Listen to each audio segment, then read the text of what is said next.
हो गया। अब देखिए what is nerve.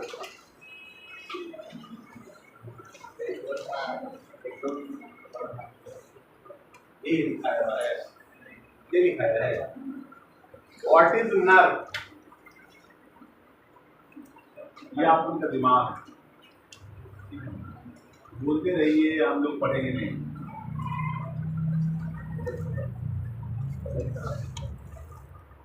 What is nerve, हमको पूरा डिफिनेशन बताइए क्या।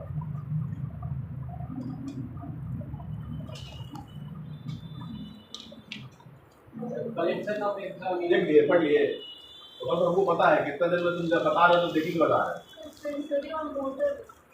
हमने पूछा व्हाट इज नर्व, मैंने पूछा सेंसरी मोटर, कुछ नाम लिया मैंने पूछा व्हाट इज नर्व।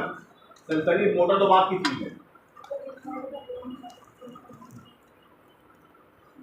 देखिए कॉपी पलट के देखिए, अरे देखो देखो क्या लिखा हुआ है नर्व पर, देखो क्या लिखवाया मैंने, वो मतलब ना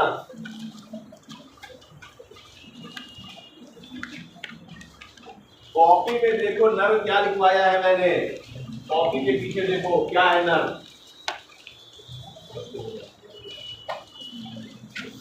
याद नहीं रखोगे कभी आगे नहीं समझ में आएगा।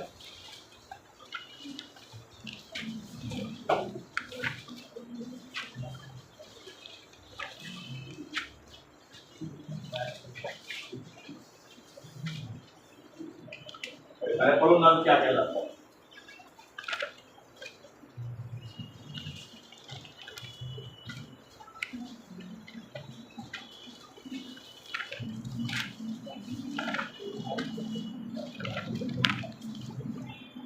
नहीं मिल रहा है,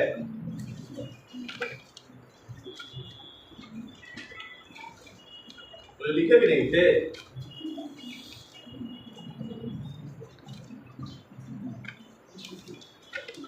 नहीं लिखा गया था, जो बोले थे तो डिक्टेशन लिखना चाहिए था ना। तो टारगेट एक्सटेंशन कैसे लिखा गया, बोलो इन सबको लिखिएगा। Collection of action outside the central nervous system is called nerve. इसी बात को बता चुके हैं, इस सबको तुम लोगों को लिखना चाहिए जाकर।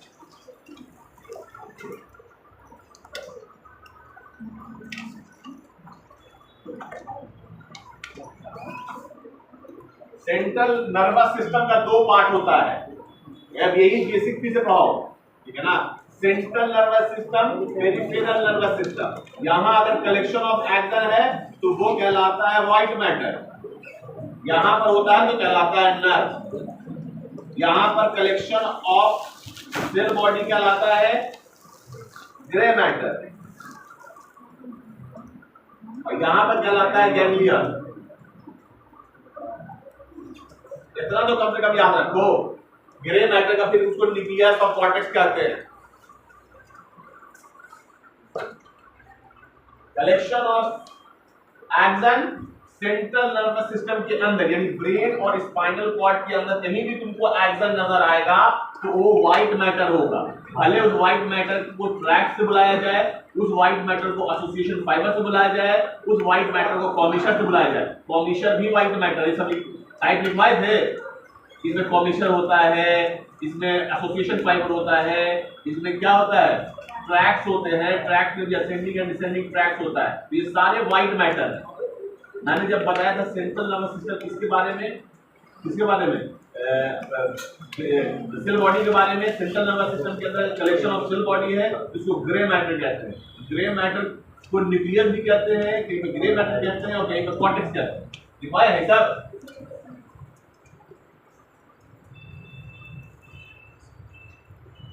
तो नर्व क्या है? दैट इज द कलेक्शन, लिखो सब लोग अपने से, collection of action outside the central nervous system. Central nervous system के बाहर में कहीं पर भी कलेक्शन ऑफ एक्शन रहेगा उसको नर्व बोलेंगे। कहीं पर नर्व वर्ड आ रहा है इसका मतलब एक्शन की बात हो रही है, कलेक्शन ऑफ एक्शन की बात हो रही है। कहीं पर गैंग्लियन वर्ड आ रहा है तो कलेक्शन ऑफ सेल बॉडी की बात हो रही है, लेकिन सेंट्रल नर्वस सिस्टम से बाहर, ब्रेन और स्पाइनल कॉर्ड से बाहर। ये सारा हमने बताया था, रिसेप्टर से सिग्नल जा रहा है तो कौन लेके जाता है? नर्व लेके जाता है। Collection of action within the central nervous system is called white matter and outside the central nervous system is called nerve। outside में क्या आता है? peripheral nervous system। peripheral nervous system के अंदर अगर collection of axon है तो उसको क्या कहेंगे? nerve। और collection of axon है central nervous system के अंदर उसको क्या कहेंगे? white matter। collection of cell body अगर central nervous system के अंदर उसको कहेंगे gray matter। और इसमें होगा तो ganglion। क्या gray matter में या होगा न्यूक्लियस होगा या कॉर्टेक्स होगा। व्हाइट मैटर में क्या होगा? ट्रैक्ट होगा। इसमें भी दो टाइप होगा, असेंडिंग ट्रैक्ट होगा या डिसेंडिंग ट्रैक्ट होगा, या कॉमिशर होगा या एसोसिएशन फाइबर होगा। एसोसिएशन फाइबर मतलब आगे से पीछे कनेक्ट करना है, पीछे से आगे कनेक्ट करना। वो बंडल ऑफ एक्शन जो सेंट्रल नर्वस सिस्टम को एंड पीछे से आगे, सेंट्रल नर्वस सिस्टम हम बोल रहे हैं, वर्ड को समझना। सेंट्रल नर्वस सिस्टम मतलब कि ये स्पाइनल कॉर्ड में भी ऐसा कोई वर्ड आए तो वो भी सेंट्रल नर्वस सिस्टम का पार्ट है। हम ऐसे ब्रेन में ही नहीं बता रहे हैं। तो एसोसिएशन फाइबर कहीं पर भी किसको कहेंगे? जब आगे और पीछे सेंट्रल नर्वस सिस्टम को बंडल ऑफ एक्शन कनेक्ट कर रहा है, वैसा व्हाइट मैटर कहलाएगा एसोसिएशन फाइबर। कॉमिशर कैसे कहेंगे? राइट साइड को लेफ्ट साइड से और लेफ्ट साइड को राइट साइड से कनेक्ट करेगा तो कॉमिशर। ये सारे व्हाइट मैटर, ट्रैक क्या है? नीचे से ऊपर, ऊपर से नीचे। ये क्या है? ट्रैक, कॉमिशर एंड फाइबर, ये सारे क्या है? व्हाइट मैटर है। किस चीज से बने हुए हैं? एक्सन से बने हुए हैं। कहां मिलेंगे? सेंट्रल नर्वस सिस्टम के अंदर मिलेंगे। यही चीज जब यहाँ पर आते हैं, यहाँ पर दो ही नाम ही है, या नर्व होगा, अगर एक्शन है कलेक्शन तो वो नर्व कहलाएगा। तो अगर कभी भी कोई बोलता है कि फलां नर्व डैमेज हो गया है तो आपको समझ में क्या आना चाहिए कि सेंट्रल ब्रेन और स्पाइनल कॉर्ड का प्रॉब्लम नहीं है, ये पेरिफेरल नर्वस सिस्टम का प्रॉब्लम है। नर्व का मतलब पेरिफेरल नर्वस सिस्टम। समझाया? हाथ कटने के बाद किसी का डैमेज होता है तो हाथ उठता नहीं है, ताकत है, नर्व डैमेज हो गया है, ठीक है ना? क्या है? पेरिफेरल नर्वस सिस्टम डैमेज हुआ है। लेकिन किसी को सर में चोट लगा, अंदर क्लॉटिंग आ गई ब्रेन के अंदर, क्या डैमेज हुआ है? Central nervous system. Spinal cord किसी का कट गया, क्या डैमेज हुआ है? सेंट्रल नर्वस सिस्टम, ठीक है ना? तो नर्व सेंट्रल नर्वस सिस्टम में अगर है तो वहां पर अगर व्हाइट मैटर है तो क्या होगा? ट्रैक्ट होगा, कॉमिशर होंगे, एसोसिएशन फाइबर्स होंगे, असेंडिंग होगा या डिसेंडिंग होगा। यहाँ पर क्या होंगे? न्यूक्लियस ऑफ ग्रे मैटर क्या होगा? या न्यूक्लियाई होगा। कोई बोलता है कॉर्टेक्स। तो आपको समझ में आ जाना है ये सेंट्रल नर्वस सिस्टम में किसी सरफेस के ऊपर अगर कलेक्शन ऑफ सेल बॉडी है तो उसको कॉर्टेक्स कहेंगे। न्यूक्लियाई मतलब कि चारों तरफ से व्हाइट मैटर है और बीच बीच में कहीं कहीं पर कलेक्शन ऑफ सेल बॉडी है। चारों तरफ से क्या है? व्हाइट मैटर और बीच में कहीं पर कलेक्शन ऑफ सेल बॉडी है, उसको न्यूक्लियाई कहेंगे। कहीं कहीं पे न्यूक्लियाई बोला जाएगा, कहीं कहीं पे ग्रे मैटर बोला जाएगा, कहीं कहीं पर कॉर्टेक्स बोला जाएगा। नर्व क्या है? गैंग्लियन क्या है? कलेक्शन ऑफ स्फीयर, ठीक है ना? तो अब क्या होता है, जो नर्व होते हैं वो अकेला अपना काम तो नहीं करते, वो किससे मिलकर काम करते हैं? नर्व किससे मिलकर काम करेगा? पेरिफेरल नर्वस सिस्टम से मिलकर काम करेगा। सेंट्रल नर्वस सिस्टम से, क्योंकि काम तो सेंट्रल नर्वस सिस्टम को करना है, लाने ले जाने का काम कौन करता है? Peripheral nervous system. तो जो पेरिफेरल नर्वस सिस्टम अकेला तो काम कर नहीं सकता है, तो सेंट्रल नर्वस सिस्टम से काम करेगा।